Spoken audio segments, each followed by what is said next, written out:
This is Paul Newman, and if you are seeing this screen, I am hoping to assure you here. Hello everybody, and welcome back to what is another video. Thank you very much for taking the time to join me today. It is very much appreciated. Right, what we've got coming up today is actually quite an important video, this, for the logistics of the project, I think. Classic Watch 24, we need to start reviewing a few performances of horses on Classic Watch 24 because there is some Southern Hemisphere horses based on it. For those that don't know, a horse racing in certain countries, they work on a different calendar than they do here in Europe and in North America, where the calendar for horse racing is the same as the calendar. It starts on January the 1st and it ends on December the 31st. A horse will be 2-year-old on January the 1st and 3-year-old on January the 1st the next year.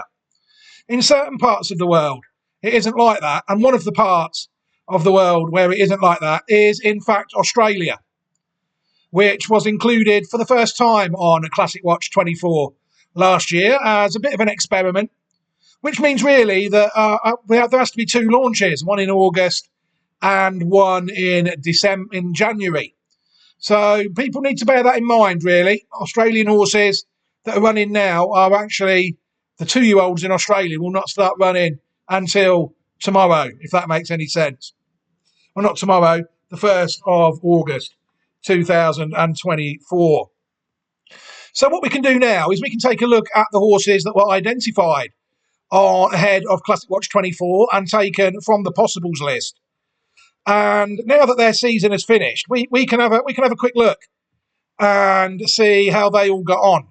And then we will be able to end the video and get on with our lives. Before I do that, I'll guide you to the site. classicwatch24.great/site.net is where people will be able to find all these horses. They scroll down, they will see the flags of where the horses are based. That is the one we are interested in today.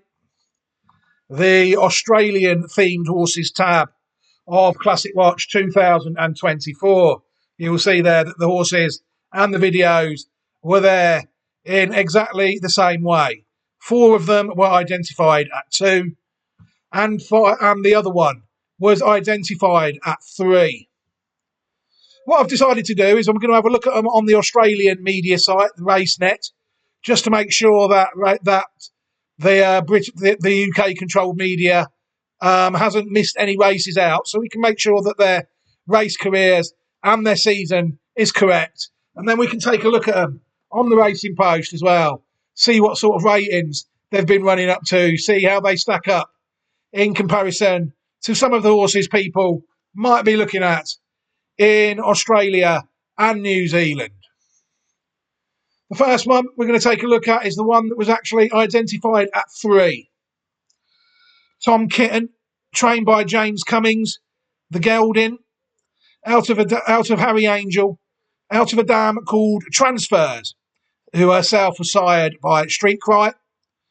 People say, Harry Angel, Newman, are you mad? Well, that's been proven time and time again, I think, that could arguably be true.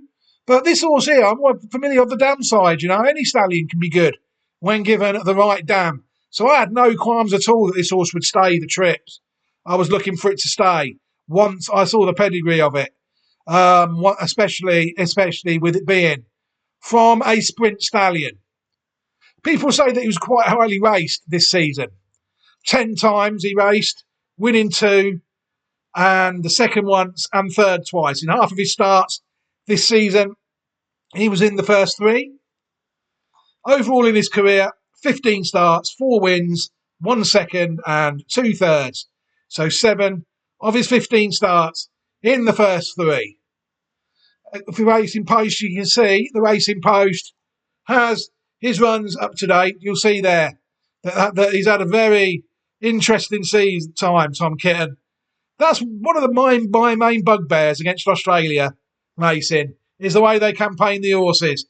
Why would you have a horse this well bred that has proven it could win over 10 furlongs in the Spring Champion Stakes and not race it at that trip all the time? But no, look, 6 furlongs, 7 furlongs, a mile, 1 mile 2, 1 mile 4. And there's the way horse racing. Look at why they train their campaign, their horses. Look, up them up in trip all the time, rather than just race them at the trip they want all the time. Seems to be a totally different way of campaigning horses out in Australia. That certain amount of trainers. Me, I've always been brought up, learn your horse's best trip, run it at nothing else than that until it goes wrong, and then move trip, maybe. But this horse really, last season, you'll see there that the season starts on the 1st of August. As we know, there is 10 runs. His first run there was in a Grade 3, the up-and-coming stakes, and despite the horse proving in time to want a lot more than that, the horse was actually good enough to win that race at Rose Hill, a track which is going to be knocked down. Again, then you see, that was over 6.5 furlongs. And then he was up to 10 furlongs.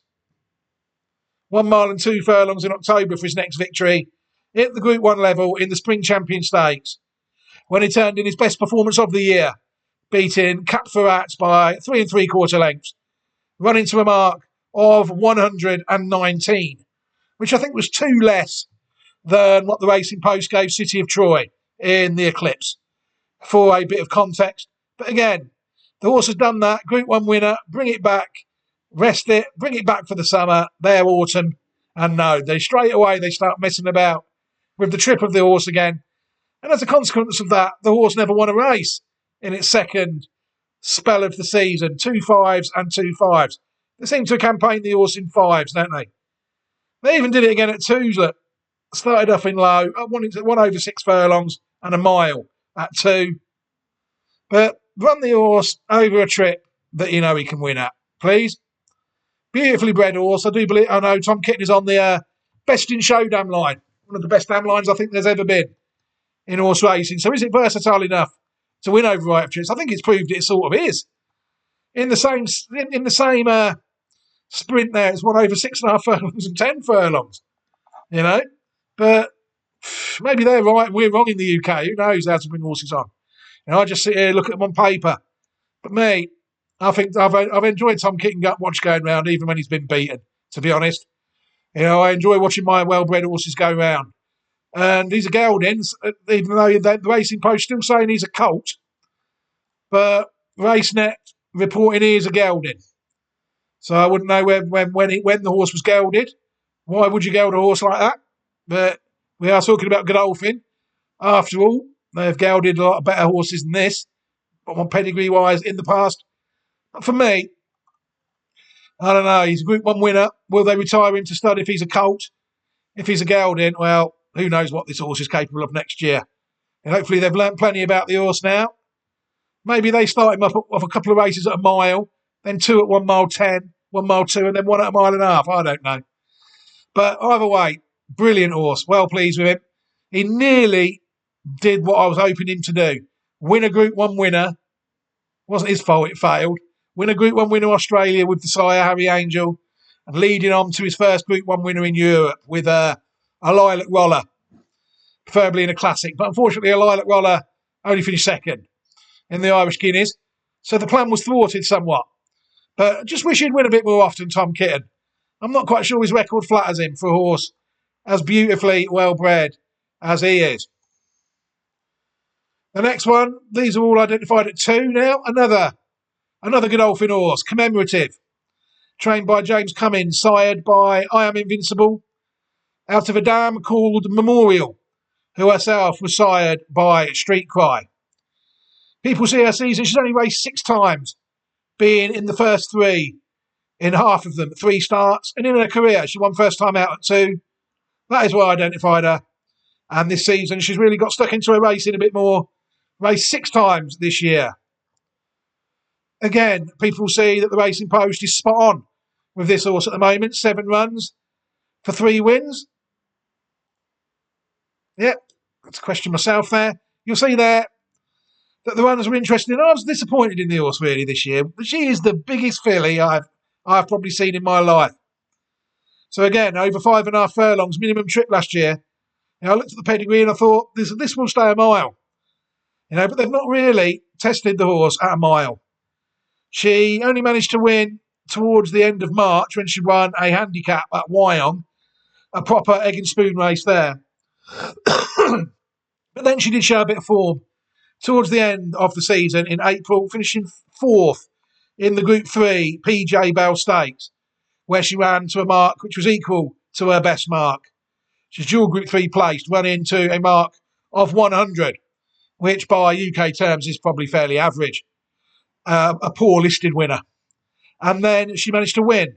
Dropped back down in trip, 5.5 furlongs. She won her first pattern race. She won the listed Denise's Joy Stakes at Scone in the middle of May.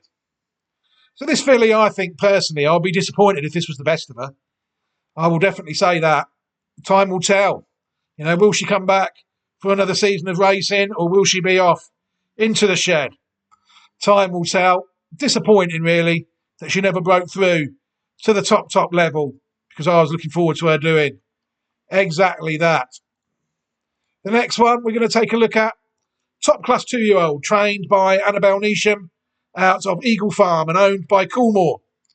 Learning to Fly, sired by Justify, out of a dam called Ennis Hill, who herself was sired by Fastnet Rock. This year, you'll see the disappointing thing of this horse, Learning to Fly, is this year the horse has only ever raced 3 times and managed to finish second on 2 occasions. Quite a frustrating horse this year. Top class at 2-year-old. There is no doubt about that. Her career, she's only been out of the first 2 in 2 of her 7 career starts, winning 3 of them. And you'll see again, the racing post is spot on with the runs of this horse, Learning to Fly. You'll see it too when she was identified. She really did hit the ground running, winning her first 3 races. Then she unseated her rider when we had the winner anyway, Shinzo, in the big race, the Golden Slipper. And then it was so long for her to come back this year. It took her so long, February, March, April. She missed a lot of the classics. But to be fair to her, she has ran with immense credit this year.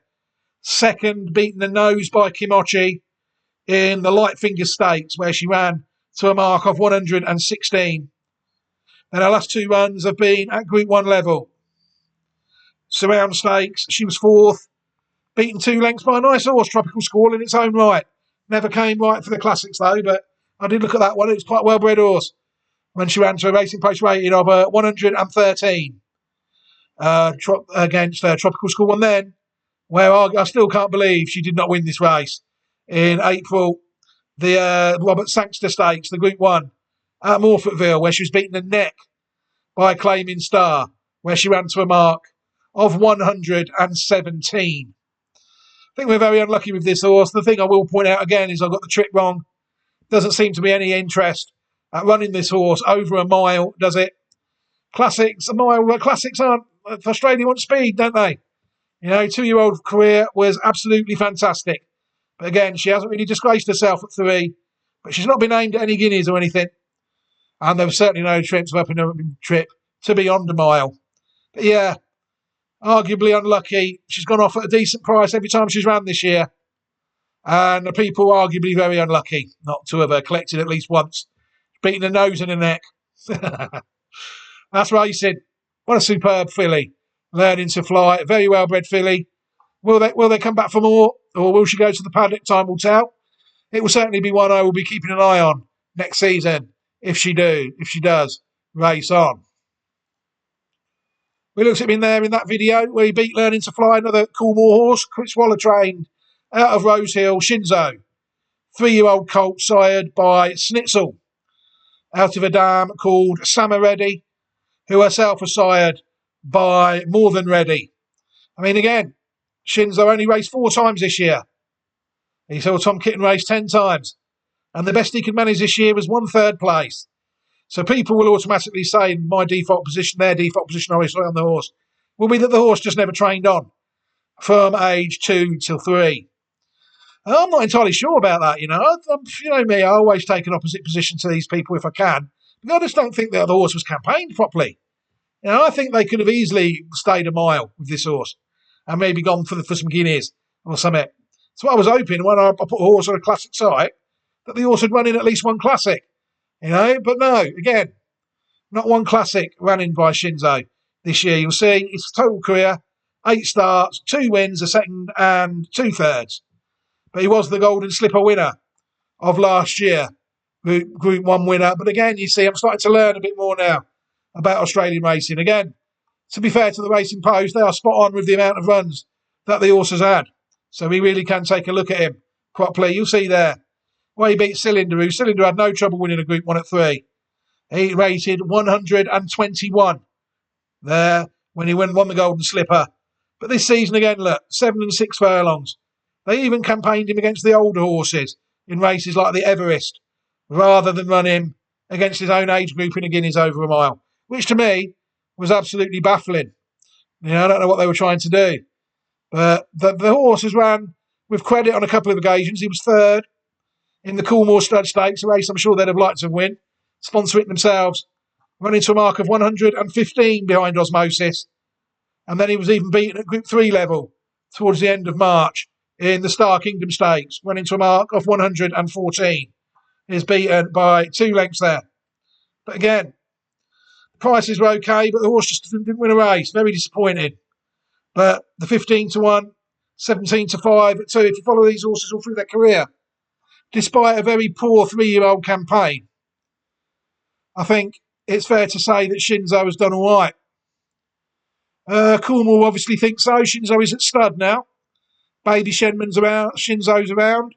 In a few years, for a stud fee in Australia of $55,000. You'll see there the stud will commence duty. The stallion, will commence duties in 2024.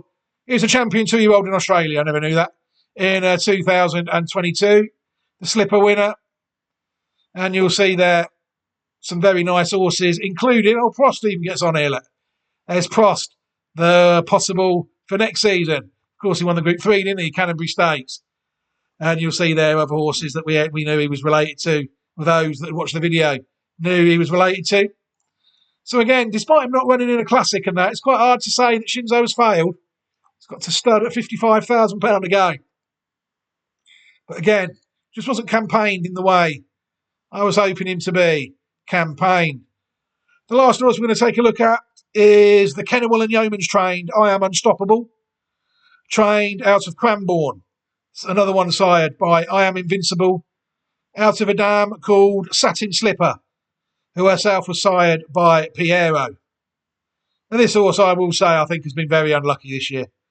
Unbeaten 2-year-old, it won both its starts, heading into 3-year-old campaign. Hard not to be optimistic. Since then, the horse has raced 6 times, been placed 4 times without getting his head in front. For an overall career so far of 8 starts, 2 wins, 3 seconds, and a third. Only out of the first 3 in 2 of his 8 career starts. And again, oh no, we're run short this time. Look, 8 runs he's had, and the horse has only had 7. So the horse has managed to sneak one in past the Racing Post. I don't know which one that is yet. Let's have a look. He was first there. That was a trial. The Morfortville, and then he ran at Sandown. It's the Morfortville run, first time out, that is missing, which he won. So that was the second time he won at listed level at 2 in the Reduced Choice Stakes. And then at 3, I thought the horse, again, never campaigned at a trip. I was looking for him to stay. They don't like to stretch the stamina of horses in Australia, it's fair to say. I think this horse would have easily stayed a mile. They're saying I Am Invincible at 5 furlong sire rated. But that's campaigning over a bit further. You never know what happened. This horse here, very good horse though, I thought. Beaten, it's never won a race, but it's ran some superb races in defeat there. Look. At the good level. Best one he managed was second in the Group 1 Coolmore Stud Stakes. He actually beat Shinzo that day, beaten by a length and a quarter, running to a mark of 116. But his best run when he was second in the listed Poseidon Stakes, when he ran to a mark of 118, when half a length behind Archo Nacho. He's also placed in the Group 2 in October as well, the Danehill Stakes. He was beaten the neck by Stretton Angel. They run into a mark of 114. So the horse was quite solid and is towards the back end of his career. He seems to have lost interest a bit, finishing last at Flemington and then in the Black Caviar Lightning, and he also raced in the Sunlight Classic where he could only finish 9th out of 15, running to a mark of 98. So on the bare bones of it, if people are going to follow this horse next season, they're looking at a horse that's only won 25% of its start, really. If they're looking to move forward with I Am Unstoppable, and the horse hasn't really managed to win a pattern race since two. You know, has he retired? I don't know. There's no I can't find any effort of him going to stud anywhere. So I imagine that I Am Unstoppable might be back for more next season. I think with Australian racing, it's worth saying now before I move on that people really need to use discernment out there. You know, there's so much racing. You saw Tom Kitten race 10 times. You know, you can't. Never has it been more important to pick and choose when you actually follow the horse regarding the price of the horse. If you're getting a fair price every time the horse runs, then yeah, if your judgment is good, you might do all right. But if you've got bad judgment and you latch on to a short-priced horse that loses 10 times a season, it's not going to be fantastic, is it, out there? You know, so people really do need to look and say, right, if a horse is, say, not an each-way price, then it's going to be risky, you know. But they race each other so often, you know. You saw some of the prices that were available for some of these horses in some of the races. So if you are that way inclined and are looking to sort of play these horses, then my advice in Australia would just be a bit careful, you know. Always try and use the local media. Try and use racenet.com because you've seen there on one of the horses, one of the races is missing. You know, a lot more, the lower down the grades you go, there's a lot more missing there is, I think it's fair to say. These horses have reached the top level. They've all raced in Group 1s, been placed to and won Group 1s. Apart from Commemorative. It's the only one that hasn't. And I think really, when push comes to shove, these horses have been quite unlucky this year. Just a shame that on a site called Classic Watch that we didn't get one classic run out of the 5 horses I identified. I was hoping Tom Kitten would win some sort of Guineas and then go on to win some sort of Derby. But it just never happened with any of the others. Sprinters. I seem to have identified a group of sprinters by accident, unfortunately, with this lot. How will the next lot go? Because I'm pretty sure there might be some. ClassicWatch25.great/site.net was launched the other day. At the minute, all it is really is just people welcoming people to the site and links to existing sites. But like I said, Australian racing starts on the 1st of August.